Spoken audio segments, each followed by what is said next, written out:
ملتی ہے اب بھی پی لو، منع نہیں کروں گا، مگر پورے چائے ہی میں مت ڈوب جائیے آپ، کیونکہ اس وقت ہم بھی کچھ بول رہے ہیں۔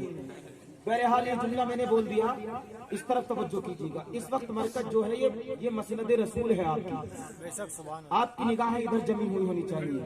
اگر ایک آدھ ٹائم چائے قضا ہو جائے گی تو ایسا نہیں ہے کہ ثواب سے محروم ہو جائیں گے آپ، یوں بھی آپ نمازیں قضا کرتے ہی رہتے ہیں۔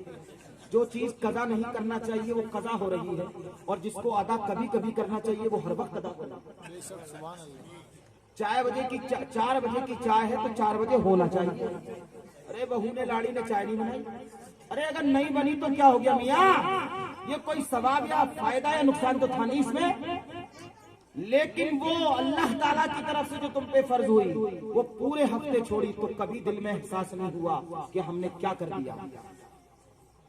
بات سمجھ میں آ رہی ہے کہ نہیں آ رہی ہے آپ؟ یہ محفلیں اسی لیے ہوا کرتی ہیں کہ تم جاگو، لیکن دوسری طرف تم جاگ جاتے ہو اور اس راستے پہ تم جاگنے کے لیے تیار نہیں ہو۔ جس دن غوث پاک کے راستے پہ تم جاگ گئے، قسم خدا کی اسلام کے جھنڈے ہر طرف لہراتے ہونے لگے۔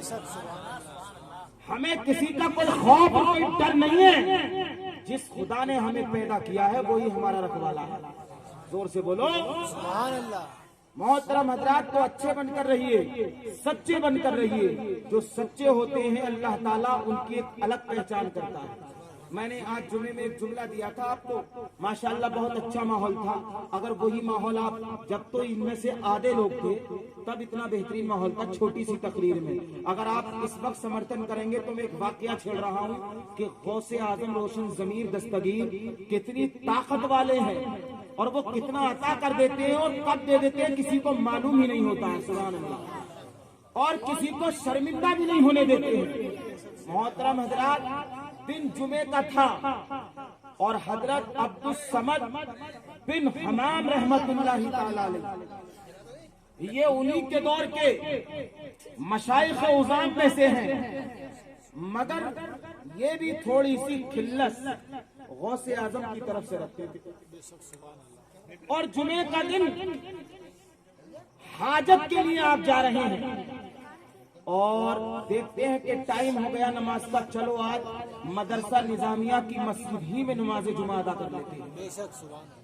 اس مسجد میں سرکار غوث پاک رضی اللہ تعالیٰ عنہ نماز پڑھاتے ہیں اور اس وقت تقریر فرما رہے ہیں۔ ان صاحب کو جگہ پہلی ہی صف میں مل گئی۔ جب بھی مسجد میں جایا کرو تو پہلی صف میں جگہ تلاش کیا کرو، چونکہ اللہ کی رحمت پہلی ہی صف سے نازل ہوتی ہے مسجد کے اندر اور سیدھی جانب سے نازل ہوتی ہے، سبحان اللہ۔ محترم حضرات، یہ ممبر کے سامنے بیٹھ گئے اور غوث اعظم تقریر فرما رہے ہیں۔ یہ واقعہ ان لوگوں کو بھی سنا دیو جو یہ کہتے ہیں کہ علی ولی نبی کوئی مدد نہیں کرتے ہیں۔ غوث اعظم ان کی اولادوں کی اولادوں کی اولادوں کی اولادیں یعنی کئی سو سال بعد میں دنیا میں تشریف لے کر آئے ہیں، سبحان اللہ۔ ان کی طاقت کو ملاحظہ فرمائیے۔ غوث پاک تقریر فرما رہے ہیں اور اگلی ہی صف میں یہ عبدالصمد رحمت اللہ تعالیٰ علیہ بیٹھے ہوئے ہیں۔ محترم حضرات، چونکہ یہ حاجت کے لیے جا رہے تھے، حاجت نے جب پریشر بنایا تو پیشانی سے پسینہ ٹپکنے لگا اور یہ کہتے ہیں کہ مجھے یقین ہو گیا کہ اگر اب اٹھتا ہوں تو بے عزتی کا سامنا ہے اور بیٹھا رہتا ہوں تو کپڑے گندے ہونے کا امکان ہے۔ ابھی یہی ان کے دل میں وسوسے گزر رہے ہیں، دل میں گزر رہے ہیں، زبان پہ نہیں ہے۔ غوث اعظم نے منبر ہی پر بیٹھے بیٹھے ملاحظہ فرما لیا۔ غوث پاک تقریر بھی فرما رہے ہیں اور اپنا ہاتھ آگے بڑھاتے ہیں اور اپنا ہاتھ عبدالصمد کے سر پہ رکھ دیتے ہیں، سبحان اللہ۔ جیسے ہی غوث پاک کا ہاتھ عبدالصمد کے سر پر پہنچا تو عبدالصمد ایک باغیچے میں پہنچ گئے، سبحان اللہ، جہاں پانی کا چشمہ بھی بہ رہا ہے۔ حاجت سے فراغت کی، وضو کیا، شکرانے کے طور پر 2 رکعت نماز نفل ادا فرمائے، سبحان اللہ۔ اور محترم حضرات، جیسے ہی حاجت سے فری ہوئے اور جب آنکھ کھلی تو کیا دیکھا کہ پھر غوث اعظم وہی تقریر کر رہے ہیں۔ ایک لمحے میں محترم حضرات غوث اعظم نے ان کی حاجت روائی فرمائی، سبحان اللہ، اور وہ حاجت روائی فرمائی جسے آج بھی امریکہ کی مشینیں پورا نہیں کر سکتی ہے۔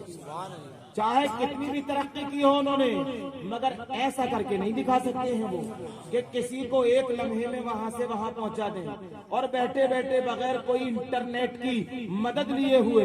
محترم حضرات، بہت ترقی کی مگر ابھی ہمارے غوث پاک کی ترقی تک نہیں پہنچے، اور ان کی ترقی تک کیسے پہنچیں گے؟ ایک جملہ مجھے یاد آتا ہے، غوث اعظم کی ترقی تک تو پہنچنا ان کے بس میں ہے ہی نہیں۔ آج کی ترقی یافتہ جماعت غوث اعظم کی جوتی کی ترقی تک نہیں پہنچ سکتی ہے۔ سبحان اللہ، اور سے بولیں محترم حضرات، لیکن یہ اسی عالم میں اپنی چابیوں کا گچھا ایک درخت کی ٹہنی میں لٹکائے تھے، اور جب آنکھ کھلی تھی تو اس کو اٹھانا وہاں سے بھول گئے تھے۔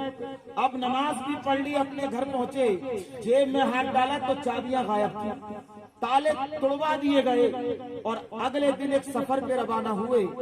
14 دن کے بعد جب ایک جگہ پہ ان کا قافلہ رکا تو کیا دیکھا کہ یہ وہی منظر تھا جو غوث اعظم نے اپنی مسجد میں نظارہ کروایا۔ سبحان اللہ، کتنا دن سفر کرنے کے بعد؟ 14 دن کا سفر کرنے کے بعد میں وہی باغیچہ، وہی نخلستان، وہی چشمہ۔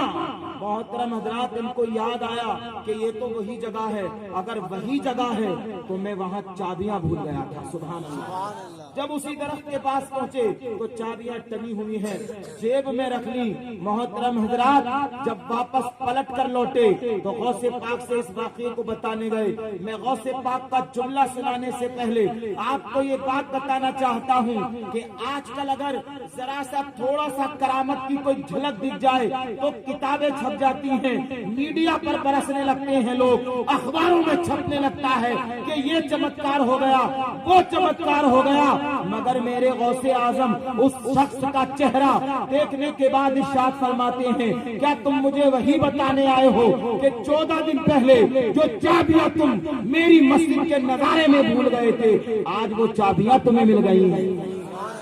زور سے بولو سبحان اللہ۔ ارے بتاؤ، جب غوث پاک کے علم غیب کا یہ عالم ہے تو غوث پاک کے نانا، نبیوں کے تاجدار، امام الانبیاء، آمنہ کے لال، ہم دکھوں کے جو ہے حاجت روا محمد مصطفیٰ کے علم غیب کا عالم کیا ہوگا؟ اسی لیے اعلیٰ حضرت بولے، اور کوئی غیب کیا تم سے نیہا ہو بھلا، جب نہ خدا ہی چھپا تم پہ کروڑوں درود۔ جب نہ خدا ہی چھپا تم پہ کروڑوں درود، ان سے کیا چھپا ہے جس سے خدا نہ چھپا ہو۔ سبحان اللہ۔ تو ان کے بارے میں جو لوگ کہتے ہیں، ایسے لوگوں سے بچیے، نئی رشتہ داریاں کرنا بند کیجیے، بہو بیٹیاں لانا ان کے یہاں سے، اپنے بہن یہاں کی بیٹیاں دینا۔ ہم کسی بھی غریب کو دے سکتے ہیں مگر گستاخ نبی کو اپنی بیٹی نہیں دے سکتے۔ کوئی بات نہیں، ڈاکٹر ملے یا نہ ملے، ماسٹر ملے یا نہ ملے، وکیل ملے یا نہ ملے، انجینئر ملے یا نہ ملے، مگر اگر سنی صحیح عقیدہ غریب ہے کر دیجیے اپنی بیٹی اس کے ساتھ، کیونکہ ڈاکٹر رزق کا مالک نہیں ہے، تم وکیل رزق کا مالک نہیں ہے، اللہ رزق کا مالک ہے۔ زور سے بولیں، تمہارے اور ہماری قسمت میں جتنا رزق ہے اس رزق کو ہمارے کوئی چھین نہیں سکتا ہے۔ جتنی ترقی ہمیں اور آپ کو اس دنیا میں ملنا ہے، ہماری اور آپ کی ترقی کو کوئی کاٹ نہیں سکتا ہے۔ اس لیے محترم حضرات، دولت کے چکر میں اپنی نسلوں کو تباہ نہ کریں، دولت کے چکر میں اپنے بچوں کے ایمان کو خراب نہ کریں، بچوں پر نظر رکھیے۔ اگر بنانا ہے محترم حضرات سب کچھ بنائیے، مگر اس سے پہلے اپنی بچے اور بچیوں کو عاشق رسول بنائیے۔ نبی کی محبت ان کے سینے میں ڈالیے، اور نبی کی محبت ایسے پیرانے اسام سے ملتی ہے، اچھے پیروں سے اپنے بچوں کو جڑوائیے گا۔ بات کو مکمل کرتا ہوں اور آخری بات یہ بتاتا ہوں کہ لوگ اپنی کرامتوں کا ڈھنڈورا پیٹتے ہیں، یہ کر دیا وہ کر دیا پیر صاحب نے، مگر بڑے پیر صاحب کیا کہہ رہے ہیں؟ زور سے بولو سبحان اللہ۔ کہتے ہیں عبدالصمد، میری ظاہری حیات تک اس واقعے کا ذکر کسی سے نہ کرنا۔ ورنہ یہ واقعہ ایسا تھا کہ تمام شہرتوں کے ڈھنڈورے ہوتے. ارے جس کی شہرت اللہ تعالیٰ کر دے, زور سے بولو, اسے کسی انسان کی شہرت کروانے کا جو ہے شوق پڑا ہوا نہیں ہوتا ہے. ان کو تو اللہ تعالیٰ نے قرآن میں کہہ دیا الا ان اولیاء اللہ لا خوف علیہم ولا هم يحزنون.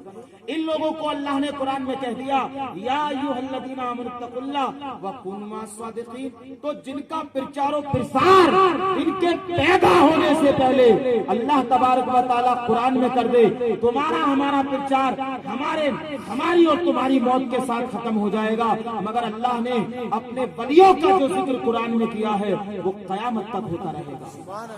زور سے بولو سبحان اللہ.